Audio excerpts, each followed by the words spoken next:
আমরা যা বর্তমানে করি তার চেয়ে বহুগুণে বেশি করতে পারি। আমাদের সেই সক্ষমতা আছে। মাত্র 3 মাসের জন্য সেই ক্ষমতাটা ব্যবহার করব।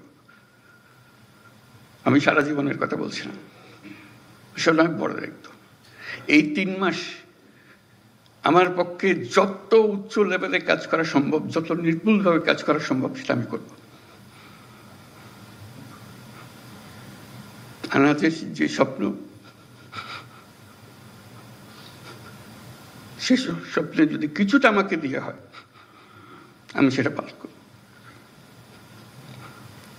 আমার মনে হয় তোমাদের কর্মস্থলে যাবার আগে সবাইকে আনাজের চিঠিতে যেন সঙ্গে দেয়, নিয়ে যাও, তোমার ঘরে টাঙিয়ে রাখো, তাহলে আমার এত কথা বলার দরকার হবে না।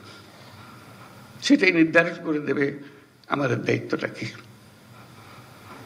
সেই সময়টা এসছে, আমরা বলছি উৎসব মুখর হবে, ঐতিহাসিক হবে, সবকিছু এর মধ্যে এসে যাবে। কারণ এটা শুধু উপরওয়ালার হুকুম মানার জন্য করছি না, আরো বড় হুকুমওয়ালার দায়িত্ব আমরা এটা করছি। এবং সেই হুকুমওয়ালা উপরে আর আমার ভেতরে, আমার মধ্যে কি আছে সেটা আমি প্রকাশ করতে চাই। আনাজ যেরকম প্রকাশ করে গেছে, তো সেই দায়িত্ব নিয়ে আমরা আজকে কর্মক্ষেত্রে যাব। এবং যে স্বপ্ন আমরা দেশের নাগরিক হিসেবে সবাই দেখি, সেটা বাস্তবায়নের জন্য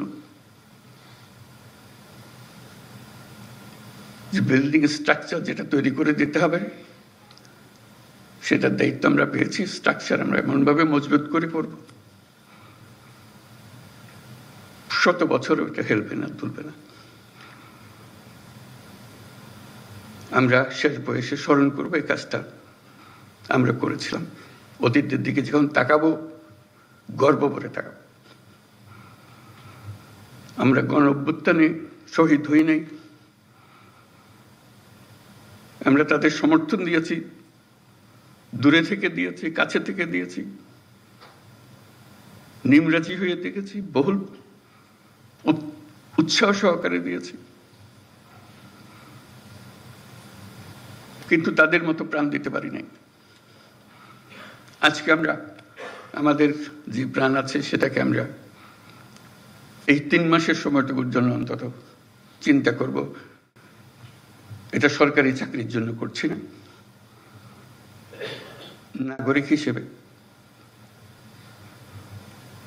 দেশের একজন যোদ্ধা হিসেবে আমি এই কাজটা করছি। সবাইকে ধন্যবাদ।